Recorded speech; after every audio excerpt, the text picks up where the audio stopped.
stand for New York and sending a message. Andy Pallotta, the president of New York State United Teachers. Thanks for being here on New York Now. Thank you for having me. Absolutely. So we're here talking about the state budget, which, as everybody that watches our show knows, it's due at the end of March. Right. And specifically education funding and what that means for teachers, what that means for schools. So correct me if I'm wrong, the governor wants to increase school funding by $826 million. That would bring total spending on education to $28.5 billion. And I know that you think that that number should be higher. Tell me why. We always agree that that number should be higher. So when the governor puts out his budget, the executive budget comes out, we say, well, we look at this and we say that's a good place to start.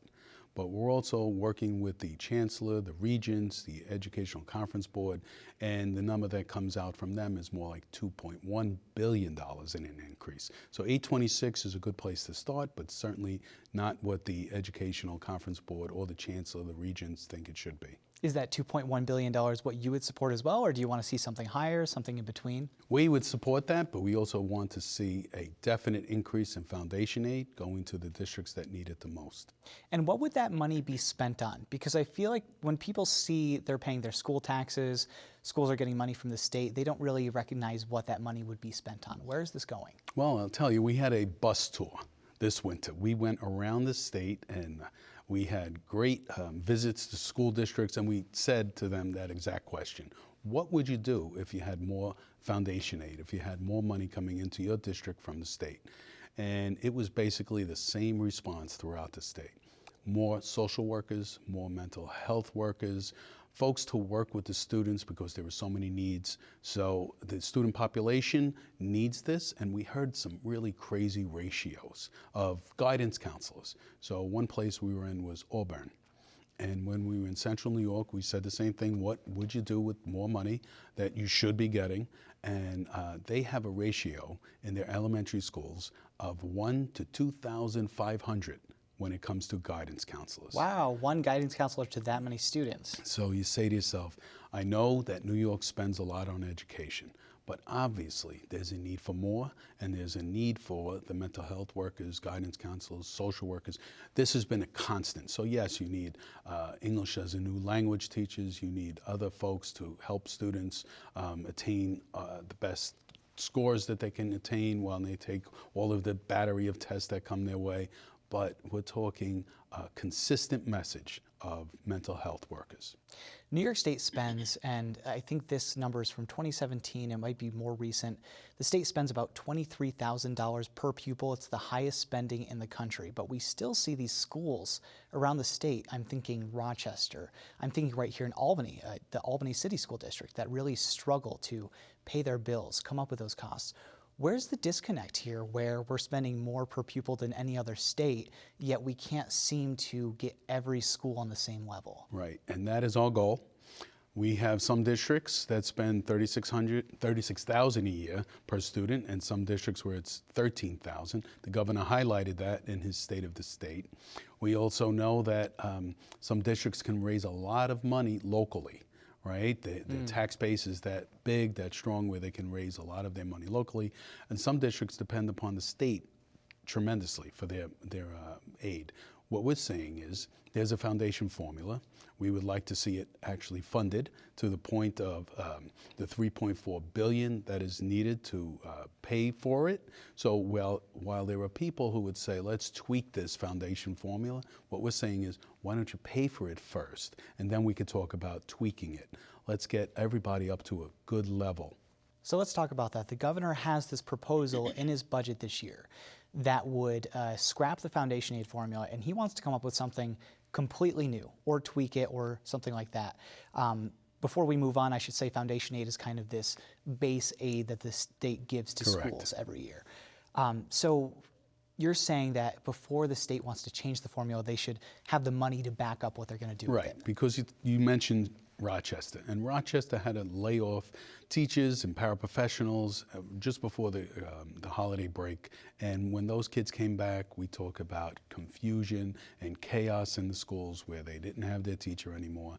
Very upset. We went to their Board of Education meeting where they voted to have those cuts put into place, and youngsters were sobbing It was a horrible scene, and yet they did not get a lot of their foundation aid over the years. So yes, money does matter when it comes to education. Now, the governor also has this thing, I've heard it called a Robin Hood strategy. He proposed it, I'm not sure if it was in his State of the State or in the budget address.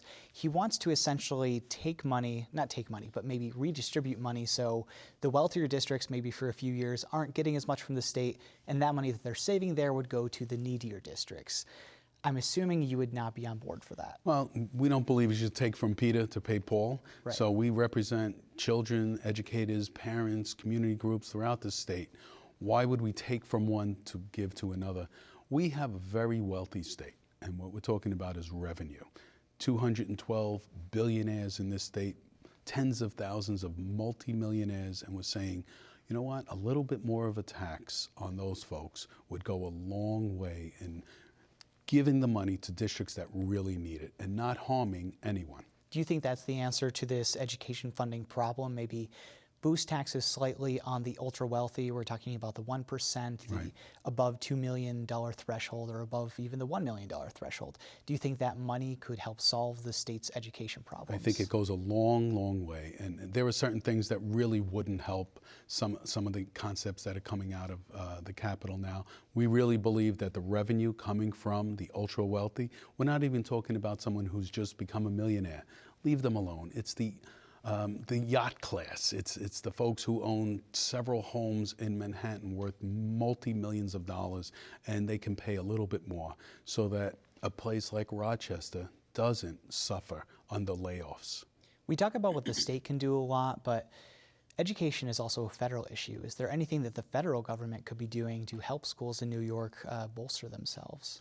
Most definitely. We believe that the programs that New York State gets money from the federal government could be increased. We lobby, we speak with members of Congress and our senators all the time on increasing funding.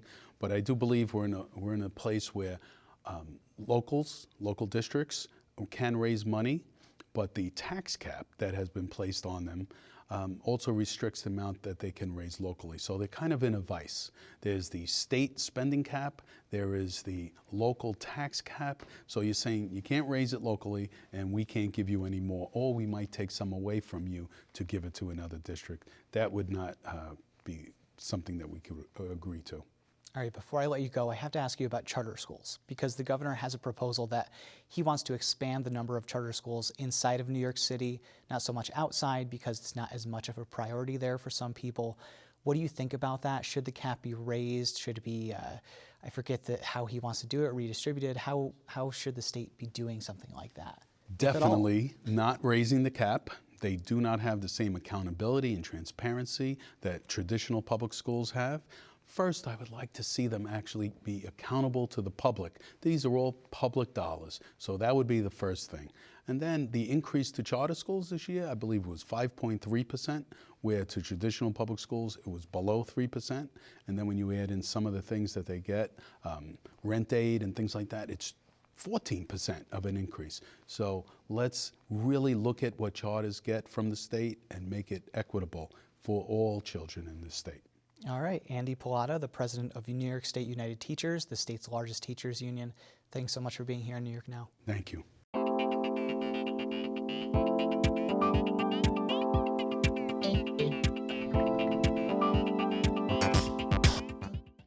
Funding for New York Now is provided by WNET.